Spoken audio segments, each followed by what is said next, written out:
Certainly has been some analysis that the top job in the UK is something of a poison chalice. We know Liz Truss has these challenges when it comes to the economy, to the energy crisis. I saw you writing today that how she handles the energy crisis will really seal her fate in terms of her prime ministership.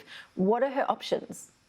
So, just to give viewers a sense of how serious this is, we've got rising prices here, and we've got an inflation that's supposed to peak at about 7.75% by the end of this year.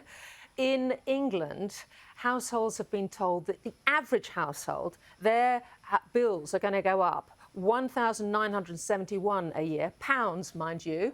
They're going to go up to £3,549 a year. I mean, think £6,000. You know, this is unbelievable. And inflation could get as high as 18 to 20%. I mean, this is quite a different situation. So in terms of how she's going to address this, she is now calling for a freeze, which actually the opposition has called for as well, but a massive freeze of bills, power bills, all the way out to 2024.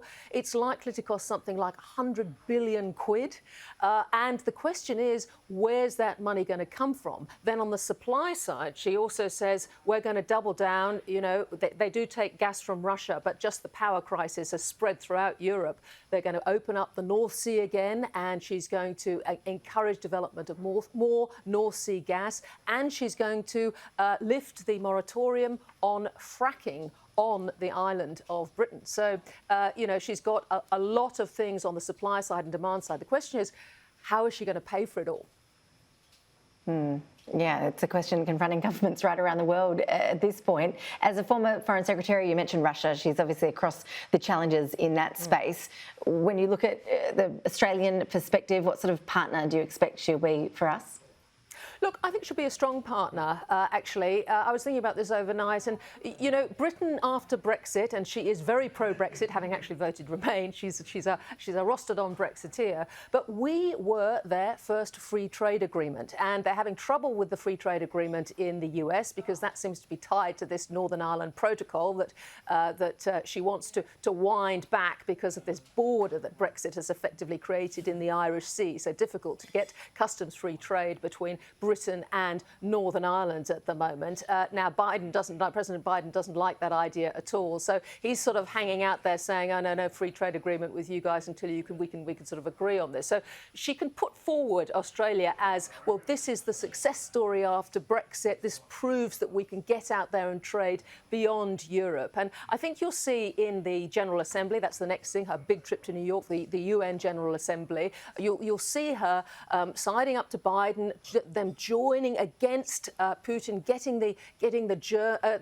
Germany and the European countries to stand fast against Putin, because there is a risk that they will blink on gas, and hopefully build there as well with America. But I think Australia, you know, stands in very good stead. She was a former Trade Secretary, and actually the current Trade Secretary, Anne-Marie Trevelyan, has just been out here in the last week as well.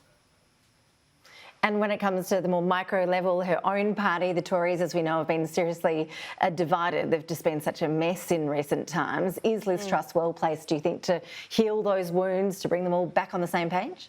Yeah, look, I don't know about that. I think the jury's out. I mean, there was some sort of speculation in the press that she should bring Penny Mordaunt on as deputy, you know, from the other side to try and unite the party. I don't think that's going to happen. I think she's going to be quite clear about the sorts of people. Kwasi Kwarteng obviously coming in as Chancellor, and then Cleverly coming in as Foreign Secretary. She wants her own people in there. Maybe in the junior ranks she's going to put some from the other side of the party there, but I don't see. She talks the talk on a united party, but we'll see how she plays that in terms of very senior positions. I mean, Priti Patel has stepped down, and Boris Johnson is going to be sitting on the backbenches on her side. But, you know, with friends like those, you know, who knows what will happen. Yeah. Time will tell. She has plenty of big challenges ahead. Ticky Fullerton, really appreciate your analysis. Thanks for joining us. Pleasure.